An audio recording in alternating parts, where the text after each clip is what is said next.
Hello and welcome to today's webinar from the Getting to Grips with Data Protection webinar series. This is based on breaches and enforcement. My name's Louise Merrill and with me today is Anthony Krensel. Today we'll be looking at what constitutes a breach of data protection, reporting and mitigation, the powers of the Information Commissioner's Office, which we'll refer to as the ICO, who's the UK's data regulator, civil litigation regarding breaches, criminal offences relating to breaches, and finally how the new General Data Protection Regulation, referred to as the GDPR, will impact this area when it comes into force in May next year. Thanks, Louise. We'll start things off by revising the breadth of activities which may lead to a breach of data protection law, and hence to enforcement action or litigation. Some examples are, firstly, hackers that easily steal customer credit cards due to a business's IT failure. This is perhaps one of the most popularly known sorts of data breaches and is specifically known as a data security breach, which we'll cover in more detail later. Another example is an employee taking a retail customer marketing list, the mere taking of which is a breach, but which could cause more damage through publication. Marketing to cold contacts without consent or legitimate interest. Making nuisance or robocalls similar to the cold contact marketing, but possibly causing additional distress due to its intimate nature. Recording personal activities of employees without a good reason. Of course, by a good reason we mean a good legal reason, consent or legitimate business interests, for example. Blacklisting of individuals in an industry or a sector. While of course you're entitled to hold opinions about individuals, the keeping and sharing of a blacklist would very likely constitute a breach of data protection law. Charities sharing and analysing donor data to target marketing for increased donations, again without consent, this is very likely to constitute a breach. Accessing medical records without a valid reason is a fairly common example. And obtaining and on-selling customer marketing data without properly informing the customers about the nature of the data buyers. And that's just to name a few. There are really an infinite number of possible situations in which data protection law can be breached, some of which are serious and others not so much. Consequences of a data protection breach under the Data Protection Act can include investigation by the ICO and enforcement action, up to a maximum fine of £500,000. Complaints and requests from data subjects themselves, whether customers, employees or others, which will need to be responded to or complied with, potentially adding significantly to business cost. And lastly, there's potential litigation both from data subjects or from other businesses under data protection clauses within contracts that they may have with you. These consequences will be enhanced under the GDPR. Obligations to report data security breaches will occur in certain circumstances. Fines increase to much higher limits of 20 million euros or 4% of an entity's global turnover. There will also be enhanced compensation rights for data subjects themselves, so this may lead to a greater threat of litigation and costs arising from that. And there's enhanced requirements to input data protection clauses in contracts specifying precisely how data is to be processed. Combining this with the enhanced fine exposure, this was likely to mean more litigation between businesses. So a quick reminder of the data protection principles. Data first and foremost must be fairly and lawfully processed. It must be obtained for specified lawful purposes. It must be adequate, relevant and not excessive to those purposes. It must be accurate and where necessary kept up to date. Must be kept for no longer than is necessary, processed in accordance with the rights of data subjects, safeguarded by appropriate technical and organisational security measures, and not transferred outside of the European Economic Area unless the destination country ensures an adequate level of protection. Sometimes additional measures must be taken to comply with that last one. So, returning to our examples, if hackers were to steal customer credit cards due to a business's IT failure, that would be primarily a breach of the seventh principle, the requirement to safeguard personal data by appropriate technical and organizational security. A second example, the employee taking a retail customer marketing list could also lead to liability, but it only might be a breach of that particular principle, depending on the security measures that had been taken, as well as the circumstances in which the employee accessed the data. Looking to marketing to cold contacts without consent or legitimate interest. This could be a breach of several principles. You will have obtained the data without consent or legal basis, thereby breaching principles 2 and 3. Your use of the data to market breaches principles 1 and 6. The individuals also have a right to object to the marketing, which is the specific right being infringed there, as they will not have had an opportunity to do so. Marketing to business contacts, on the other hand, may be possible where those contacts are email addresses that contain no personal data in them, but one should tread carefully. Nuisance or robocalls, very similar, breaching again all those principles, but likely to be even more invasive to a person's privacy. Blacklisting, it's a very different activity to the above two examples, but works very similarly in terms of how it breaches the principles. You will have had to obtain the information in a way where you would not have specified that you were going to use the information in this way. Unsurprisingly, you will certainly not be processing the information in a lawful way. The information will likely be excessive, since you'll be keeping records of things that were not consented to or were not relevant to your interaction with the individual, and the information will also be processed in breach of the rights of the data subjects. Recording personal activities of employees without a good reason or legal basis will be a problem in some circumstances. You may be able to record activities if you have legitimate grounds. For example, the conduct of the individual or even their personal activities may be relevant to the business activities that they are undertaking and to the laws that your business has to comply with. But if there's no basis of this nature, and if they haven't consented, then this will be a breach of both principles 1 and 6. The example of charities sharing and analysing donor data without consent, again, breaches the rights of the data subjects to not be marketed to without having an opportunity to object, and also is not lawfully processed, lacking their consent to those specific activities. So, returning to the concept of a data security breach, such as the hacker stealing credit cards or the employee taking a retail customer marketing list. This sort of breach, it's very popular in the media, and it carries potentially a very high reputational damage. You may have heard of the very recent revelations about Uber's data security breach, which they have concealed for over a year. It'll be interesting to watch that as that proceeds, but it is unlikely that their reputation will ever fully recover in the short term.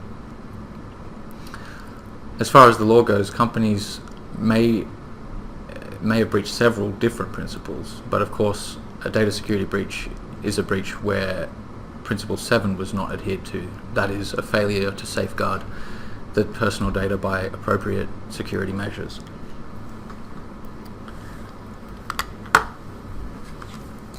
So you've got a breach. What now? Do you have to report it, and if so, to who?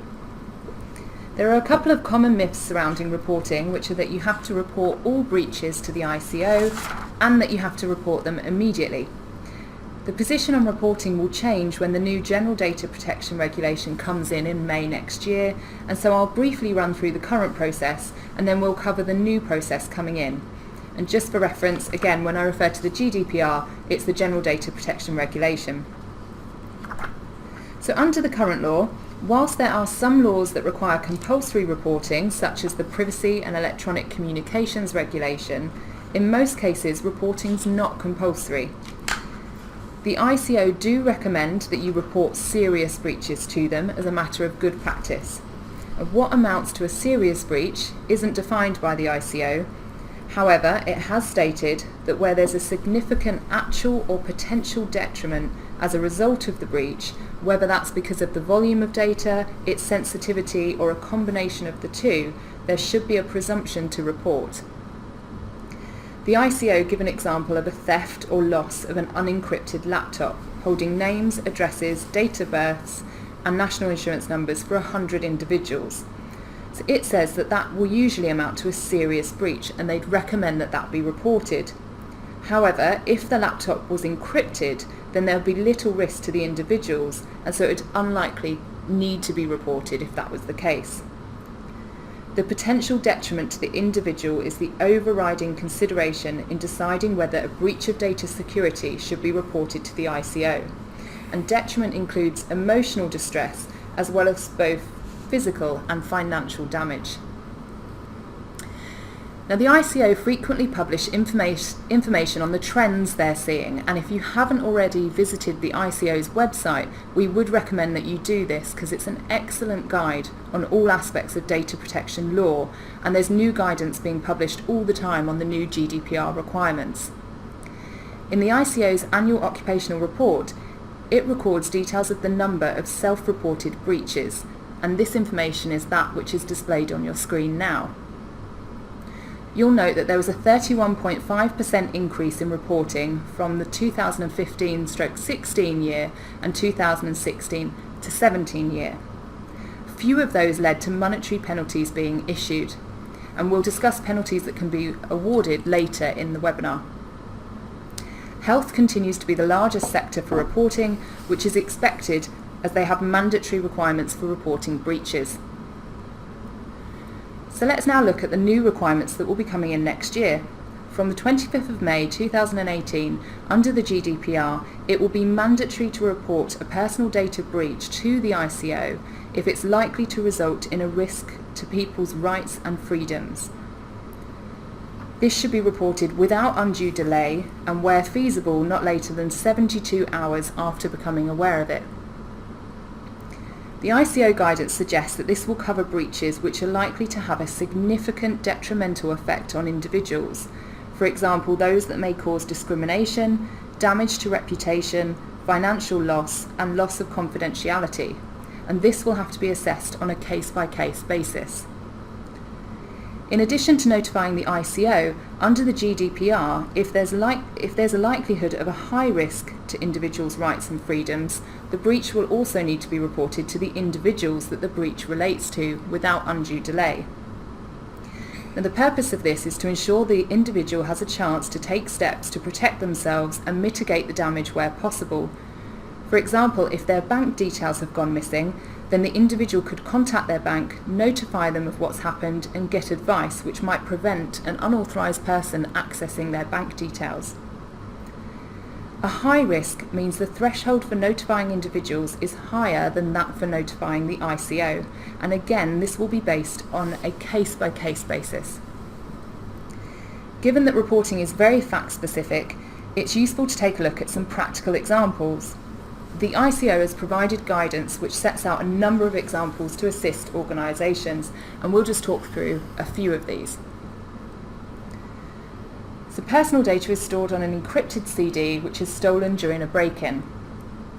It's unlikely that you would have to report this to the ICO, and clearly, as the threshold for notifying individuals is higher, you would not likely need to report it to the individuals either.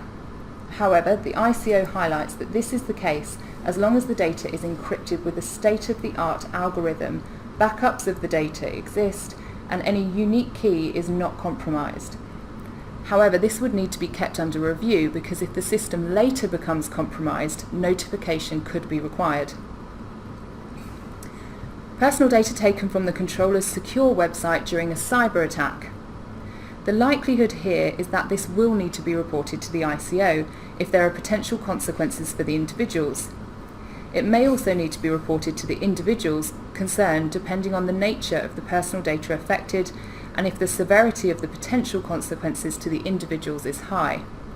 If the risk is not high, the data controller might not need to notify the individual, but it will depend on the circumstances of the case. A marketing email is sent which displays all the email addresses of recipients. The likelihood is that this will need to be reported to the ICO if a large number of individuals are affected, or if sensitive data is revealed, or if other factors present high risks, for example if the email contains passwords. You may also have to report this to the individual depending on the scope and type of the personal data involved and the severity of the possible consequences for them. However, notification may not be necessary at all if no sensitive data is revealed and if only a minor number of email addresses are revealed. Once you've identified if you need to make a report or not, then you need to know what goes in this report. The ICO recommends that this report covers the nature of the personal data breach, including where possible, the categories and approximate number of individuals concerned, and the categories and approximate number of the personal data records concerned. You'll need to provide the name and contact details for your contact point, for example your data protection officer if you have one. You'll need to provide a description of the likely consequences of the breach and a description of the measures taken or proposed to be taken to deal with the breach, and where appropriate of the measures taken to mitigate any possible adverse effects. Now, as you'd expect, the ICO make it very easy to notify them of breaches, and if you go on their website and click on the section for organisations, you'll see immediately a link for reporting a breach. In general, this can be done by phone, email or post, and all the details can be found on the ICO's website. The penalties for failing to notify will be discussed later in the webinar. In terms of practical pointers, to ensure compliance with reporting obligations in the event of a breach, you need to ensure that you have internal processes in place to monitor systems so that any breach can be detected. You'll also need to make sure you have clear procedures in place for dealing with breaches, including how these are investigated and reported. Given the tight timeframes under the GDPR, it's sensible to ensure you've allocated responsibility for reporting within the team. It's perhaps better to have a department allocated to reporting than a particular person, just in case they're absent from the company at a time when you need them. You need to ensure that you've trained your staff so that they're aware of what constitutes a data breach, the processes in place and reporting obligations. And finally, if a breach does occur, it's important to try not to panic and over-report. For example, if an issue only affects 200 people on a marketing list, then emailing all 4,000 that are on the wider marketing list wouldn't be warranted. It may cause more concern and it would add a significant amount of work and cost for you. Obviously, aside from reporting obligations, you also need to deal with the breach as part of your damage limitation, and we've put together some practical pointers as a starting point. You should carry out an immediate risk assessment and in particular decide whether there are any immediate steps that can be taken to stop an ongoing breach and/or mitigate it. For example, it may be that you can isolate compromised parts of the network, you could find lost equipment, you could change passwords and access codes, recall emails, or contact banks if bank details have gone missing. You should appoint someone to take the lead in investigating the breach and ensure they have appropriate resources and access to specialist teams such as HR or IT as required. If you do need help from other people or departments, you should try and establish this early and make them aware of the breach and what's expected from them. You'll need to assess the impact and consequences for those the data was about. As part of this, you've got to consider factors such as what type of data it is that's subject to the breach, how sensitive it is, whether it's been lost or stolen, and if so, if it was encrypted, how it could be used by any third party, and how many people were impacted. Notification, as well as being a requirement under the GDPR, may also help you mitigate the damage, as for example, an individual notified of a breach may be able to take steps to prevent them suffering a detriment. Finally, once you think all the steps have been taken, it's important to step back and evaluate what happened and your response to this. It may be that you need to make amendments to your practices or procedures to ensure that you prevent further breaches and that you have a smoother process in place in case a subsequent breach occurs.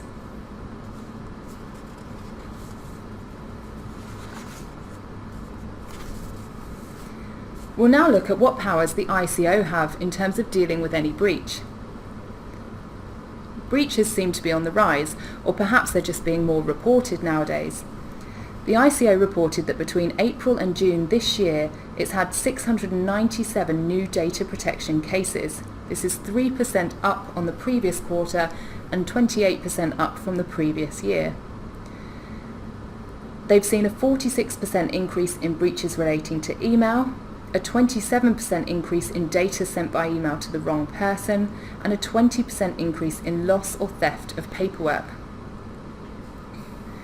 The ICO are very pragmatic and they have a tendency to try and resolve matters informally where possible.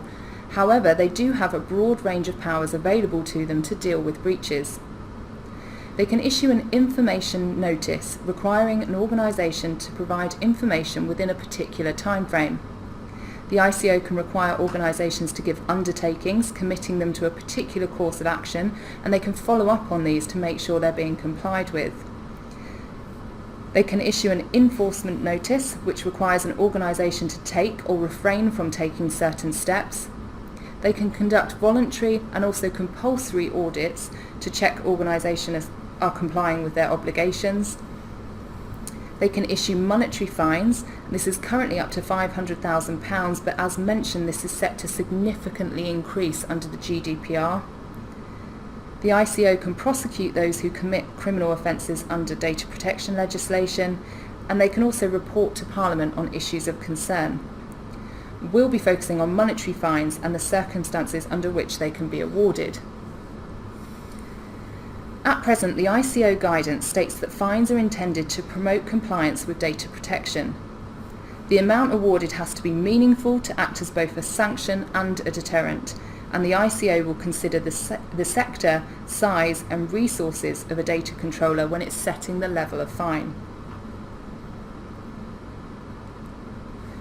Generally, to issue a monetary penalty, the ICO must be satisfied that there's been a serious contravention of the Act, that this was likely to cause substantial damage or distress, and that the act was deliberate, or that the data controller knew or ought to have known that there was a risk of a breach and that it would be likely to cause substantial damage or distress, and it's failed to take reasonable steps to prevent this.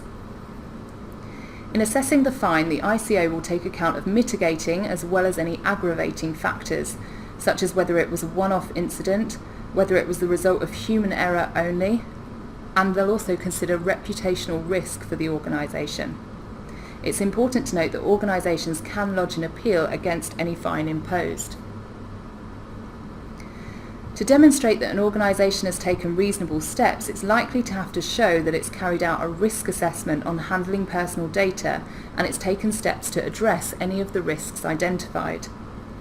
It's got to have a good governance and audit arrangements to establish clear lines of responsibility for preventing breaches. It has to have appropriate policies, procedures, practices and processes in place. It has to show that any guidance by the ICO has been implemented, and this is yet another reason why it's good to have a look at the ICO's website and keep updated on the guidance that it issues. And you're going to have to show that you acted immediately when a breach occurred to contain the issue and prevent further damage. Again, the level of fine will be assessed on a case-by-case basis, and so it's useful to have a look at a few examples. The ICO keep a list of all the monetary fines that it's issued on its website, and that's kept up to date, so you can review these at any time. So we'll just give you a couple of examples here. Let's start with TalkTalk. So you may well have heard about this one. In this case, a hacker managed to access TalkTalk's database, which contained personal data such as names, addresses and dates of birth for 156,959 customers, and it also had financial information for 15,656 of those customers. The ICO reviewed the facts and held that TalkTalk had failed to take appropriate technical and organisational measures against unauthorised and unlawful processing, and so it had breached its obligations. In particular, it hadn't put measures in place to prevent such an attack. It was operating outdated software that was affected by a bug, a fix for which had been made available 3.5 years earlier, and there had been no proactive monitoring of vulnerabilities in its systems. The ICO did also consider some mitigating factors, including that this was a criminal offence, that TalkTalk did self-report the matter to the ICO and they were cooperative, that they did notify their customers and offered 12 months free credit monitoring, that they'd taken substantial remedial actions since the breach, and that it was very widely publicised in the media, and that a monetary penalty would cause the company to have damaged its reputation. Having taken all that into account, the ICO imposed a fine of £400,000. This was a record fine and the highest the ICO have awarded to date. More recently, there was Verso Group UK Limited, and that was this month. Verso supplied individuals' personal data to companies for use in marketing campaigns. The ICO found that Verso had failed to provide data subjects with sufficiently clear information about the companies to whom Verso intended to disclose their personal data, and as such they didn't have their consent to process data in that way. There was a large amount of data involved in this case, and Verso had made systematic breaches spanning a number of years. The ICO considered mitigating factors, such as the fact that Verso had provided some relevant information to the ICO, although it also noted that they'd been quite obstructive with regards to a lot of the information. And the ICO noted that a penalty could have a significant reputational impact. It made an award of a fine of £80,000.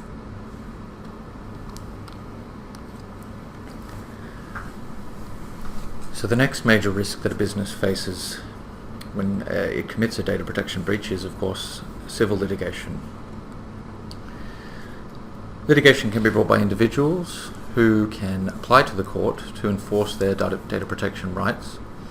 That can include injunctions, requiring companies to take steps perhaps to destroy personal data, provide it to the individual, or to stop using it in certain ways.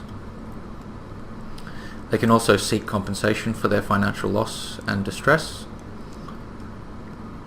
and they can request their personal data from the company in preparation for other litigation, either against the company or against a third party. Companies themselves can also apply to enforce their rights, but these will usually be under contract, as set out in a data protection clause or clauses. For example, a data controller company might outsource the processing of employee data, and the processor is then hacked due to an obvious security flaw with the release of the data. The contract may allow the controller to sue the processor for the losses in order to enforce, recover whatever damage the controller suffers as a result of the breaches of data protection law. An example of an individual piece of litigation is Brown and the Commissioner of Police of the Metro Police and also the Greater Manchester Police. Ms. Brown was an employee of the Metro Police, and she told them that she was off sick. However, she then went on a holiday to Barbados, which was not appreciated by her employer. The bosses found out, and they decided to take some disciplinary action. While preparing for that action, the Metro got the flight passenger information from both the airline and the Greater Manchester Police themselves. The GMP provided them with both Ms. Brown and her daughter's travel itinerary, passport photo, and information on 15 flights taken from 2005. So they in fact went far beyond what they were being asked about, and therefore exacerbated the amount of distress that Ms. Brown suffered. When she found out and brought this to the attention of the court, the judge became concerned during the case that all of the police witnesses did not understand what they had done wrong. There was a clear absence of any data protection training, and they just simply didn't understand the consequences of accessing and using personal data in a way that was contrary to the law. Police are, of course, accustomed to accessing personal data on a regular basis for a legitimate purpose, that is being the prosecution of crimes. This had nothing to do with a crime, and so the use of data in this way was simply inappropriate. The judge found a breach of the Data Protection Act, but also the Human Rights Act, and a breach of the tort of misuse of private information. Putting all this together, the judge awarded damages of £9,000, as well as ordering destruction of all the data. And obviously the police also suffered a substantial reputational hit. This was complex litigation, and substantial legal resources would have been needed to defend it. In fact, the cost of those resources would have been far greater than the damages awarded. The judge did also note that ultimately the personal data that was released here, or that was misused, was not of an overly sensitive nature.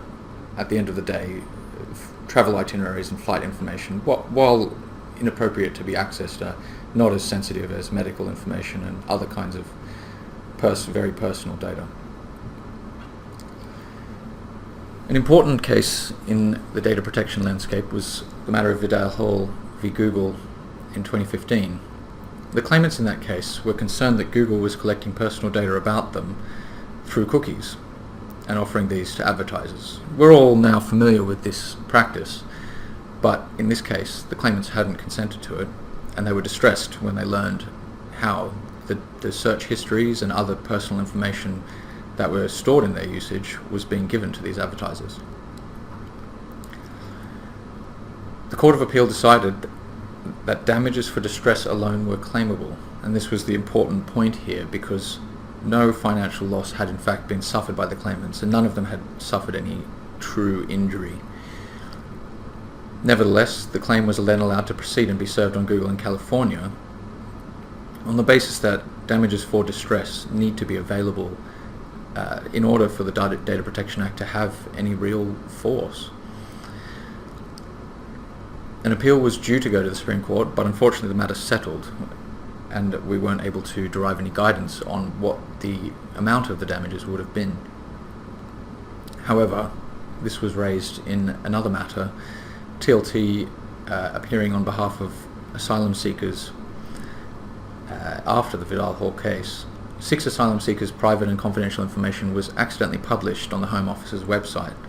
The Home Office admitted that they had made a mistake and that they were liable under the Data Protection Act, but disagreed that they should have to make substantial or any payment on the basis that it was not, again, overly damaging, and no great personal loss or financial loss was suffered. The court held that, firstly, and very interestingly, some family members of the 6 asylum seekers could claim damages, as they were identifiable from the information that had been published. There was also a minimum. The court also held that there was a minimum threshold of distress below which damage could not be recovered. This case was one which exceeded the threshold, but the point was that there are certain technical data breaches of personal information where no actual award of damages will be given. The damages for distress were enhanced in this case by the fact that there was some psychiatric or psychological injury suffered by the claimants and their family members. The court also pointed out that there could be a separate award of damages for the loss of control of data, as every individual has the right to control their personal data and prevent it from being published or made public in general. However, here, because they had already awarded damages for the distress and injury suffered, they did not need to also grant remedies under this head of damage. And ultimately they concluded that damages ranging from £2,500 to £12,500 were appropriate, as according to each individual's circumstances. Another interesting case that's worth keeping your eye on is Morrisons. The story of Morrisons is that a senior in-house auditor working there was caught running an eBay business through the Morrisons post room. This wasn't a data protection breach, but serves as the background. Mr. AS was given a warning, and unfortunately he didn't take that very well. reacted badly, decided to access the payroll information of nearly 100,000 of Morrisons' staff and publish that on the internet. Unsurprisingly, this was not something they were happy to see. He was jailed for 8 years in 2015 for various criminal offences, including data protection, but also various other technical offences in relation to his conduct. Of the staff, 5,500 of them are currently bringing the UK's first data security breach class action. The trial took place in October, but the results of that trial are not yet public, and what took place has also not been detailed greatly outside of that courtroom. So companies should be looking out for the result, because this will be very instructive on equivalent risks under the GDPR. So to summarise the risks in general, the risks of a dispute are firstly damages. As discussed, they're not high on an individual basis, but they are likely to rise, and certainly if very sensitive data is published, then they can be substantial. There is also substantial reputational risk, and again, the Uber data breach that I mentioned earlier is probably a very good example of what we should be looking at to see how these sorts of breaches result in damage to reputation. The Uber example is particularly interesting since they withheld this for a year, as opposed to other organisations which have chosen to report it and may have mitigated that damage as a result. This is especially an issue if the reputational damage gets dragged out through litigation and the details of breaches are published regularly in the papers as further details come to light. Legal costs can also be substantial. Data protection is a complicated area of law, particularly when it comes to establishing breaches and loss, and defendants who are concerned to protect their reputation through a favourable legal result will want to ensure that their lawyers are properly resourced. Therefore, dispute management is very worthwhile to reduce the risks of litigation. How you communicate the breach can be determinative. If you explain the problem in plain English and do not appear to be hiding anything, then you may improve your chances of dissuading the data subjects from bringing claims. It's helpful to confirm that you have fixed the problem, or at least confirm what you are doing to mitigate and remedy it as much as possible. Of course, you should avoid admissions of liability where possible, but defensive language, as I've said, may agitate potential claimants and lead to more aggressive litigation in the long term. It's also important to remember the ICO may be reviewing this correspondence later. Now we'll just touch briefly on criminal offences under the Data Protection Act. There are currently some breaches that will give rise to criminal offences, such as the breach of the obligation to notify the ICO of changes to registrable particulars, and knowingly or recklessly obtaining or disclosing personal data without the data controller's consent and selling that on or offering to sell the information on. And since the 10th of March 2015, it's been an offence to require job applicants or employees to obtain a copy of their criminal records via a subject access request, known as an enforced access request. At present, the penalties for criminal offences are fines. However, the Home Secretary does have power to introduce legislation to impose custodial sentences, but that hasn't yet been introduced. Now, it's unclear how this position will change next year under the GDPR. The GDPR states that member states should be able to lay down the rules on criminal penalties for infringements of the GDPR and related national legislation. Member states should implement a system which provides for effective, proportionate and dissuasive penalties. The government has issued a consultation on such matters, and the ICO has published its response. The ICO supports replicating existing arrangements and only introducing derogations to this where necessary. It also seeks to introduce some new offences. So Clark's Legal will be providing updates on the new requirements as and when more information is available. By way of example, there are a handful of recent prosecutions by the ICO on your slide. Again, details are published on the ICO's website and kept updated, so you can check these at any time. Whilst you'll note the level of fine is not always necessarily high, The offender is also likely to have to pay related costs, which can be quite substantial.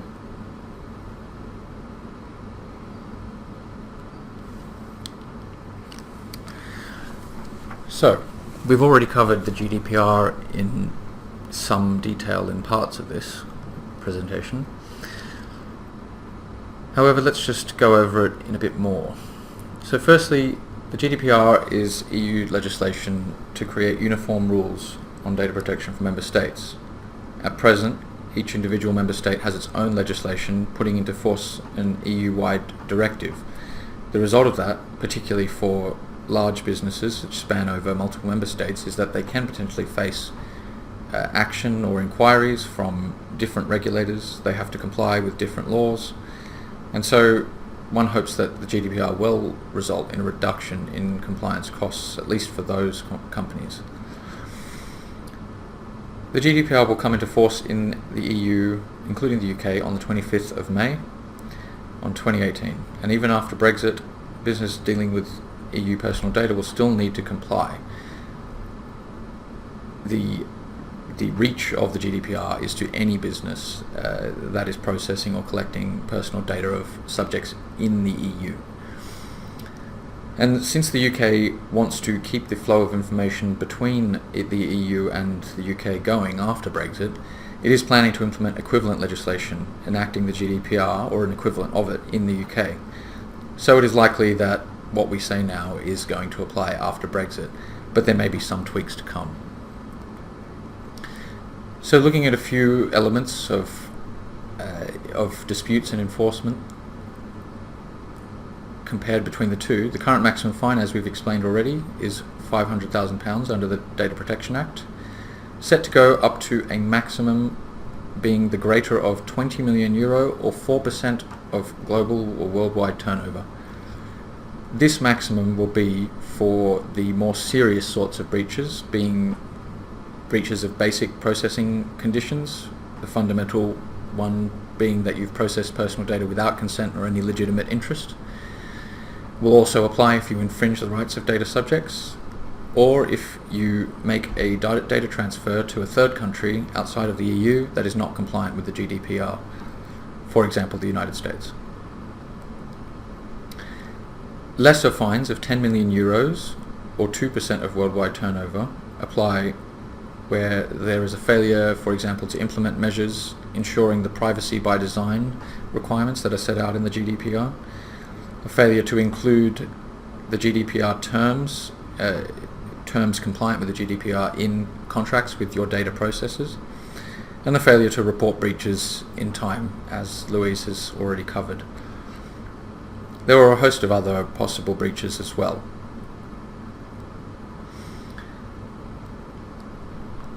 Under the Data Protection Act, although this is recommended, there is no obligation to disclose any breach, including a data security breach. But of course, that failure to disclose may be taken into account. Under the GDPR, subject to exceptions, the ICO must be notified of a data security breach without undue delay and, where feasible, inside 72 hours. Under the Data Protection Act, only data controllers are liable and responsible for any data protection breaches, controllers being those who are in charge of deciding what is actually done with the data and how it is processed. Data processors who implement the instructions of data controllers are not liable directly to the ICO or data subjects, although of course they can still be liable under contract. Under the GDPR, processors will also need to be watching out for direct liability if they act in breach of the law or contrary to the data controller's instructions. If both the processor and the controller are liable, then they will have joint and severable liability to the regulator or to the data subjects. Neither will be able to avoid this liability by hiding behind the other. Under the Data Protection Act, the ICO is the relevant authority who enforces UK laws against UK companies for data protections typically in the UK, while EU authorities will enforce their own legislation as discussed. The situation is somewhat complicated by Brexit. Pre-Brexit, where a business engages in cross-border processing of EU citizen data, authorities on both sides of the border can act, but the authority of the business's main establishment will take the lead. So if you have a main establishment in the UK, then you will likely still be dealing with the ICO, although you should take advice on what the main establishment means, as it does not necessarily mean the location of the head office. It depends on what is done at that head office. After Brexit, if a UK company were to breach the GDPR in respect of EU data subjects, then the EU will likely be nominating a regulator within the EU as a lead. After all, they're not about necessarily likely to allow a regulator in a country that's outside the EU to be enforcing their own laws, even if the UK implements the equivalent of the GDPR. But this may yet be negotiated based on, and we'll have to await the outcomes of the talks. So what can you do to mitigate your exposure to data protection breaches generally? Ensure key decision makers understand the GDPR and train employees on the basics. What personal data is, which as we have seen, even police may have some trouble making the distinction. The breadth of possible ways to breach the GDPR by misuse of personal data. The examples that we gave at the start of this webinar may be instructive.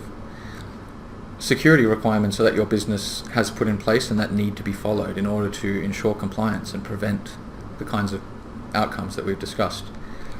DSARs, or data subject access requests, which we've covered in detail in a previous webinar. ICO's powers, criminal offences and litigation risk, and the attendant reputational risks for the business.